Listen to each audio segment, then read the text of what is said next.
saying the other day that Scott Besson, you're so happy with him at Treasury that, you know, he's not your top option to replace Jerome Powell whenever that may be, whenever you decide what you want to do with him. Scott's doing a very good job. I'm very happy with Scott. Is Kevin Hassett on the top of your list? Kevin's somebody we'd consider. Kevin is fantastic, too. We have a lot of good people for that job. It's not a tough job, to be honest. Assuming you're smart, it's not a tough job. If you're a dummy, then I guess it's a tough job. But it might be one of the easiest jobs I've ever seen. And now on top of it, he's building a close to $3 billion little nest egg for himself. He's not doing the right job. We should be saving $1 trillion a year in interest. You know, when he talks about cost, we should be saving. Think of it, $1 trillion a year. Add that with the tariffs and everything else. But he just doesn't want. He's a knucklehead. But we'll see how that. We'll see how he's listening to this. Yeah, that's a strange conversation. But you know, we like to say it like it is. But we have a lot of people that want that job very badly. And I'm only interested in low-interest people, sure, frankly, because you don't need. I know.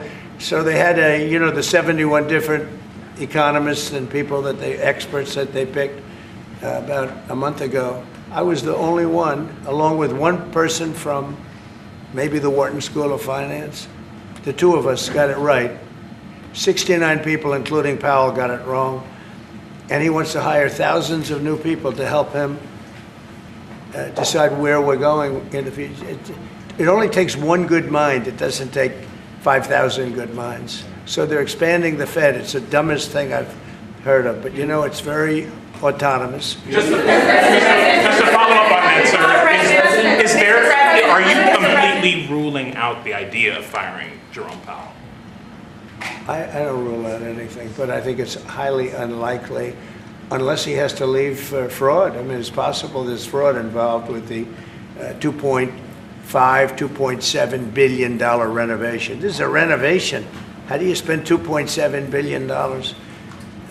And he didn't have proper clearance, et cetera, et cetera. So you know that's going on. So there could be something to that, but I think he's not doing a good job.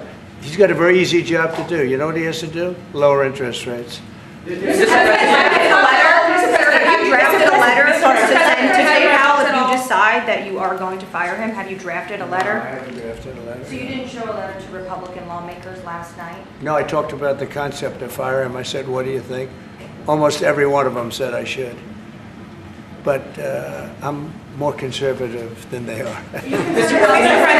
President, No, we talked about it. In fact, we had 11 of the 12 people here yesterday, for a very big bill having to do with crypto, et cetera, and other things. And all of the votes are going with us, every single vote.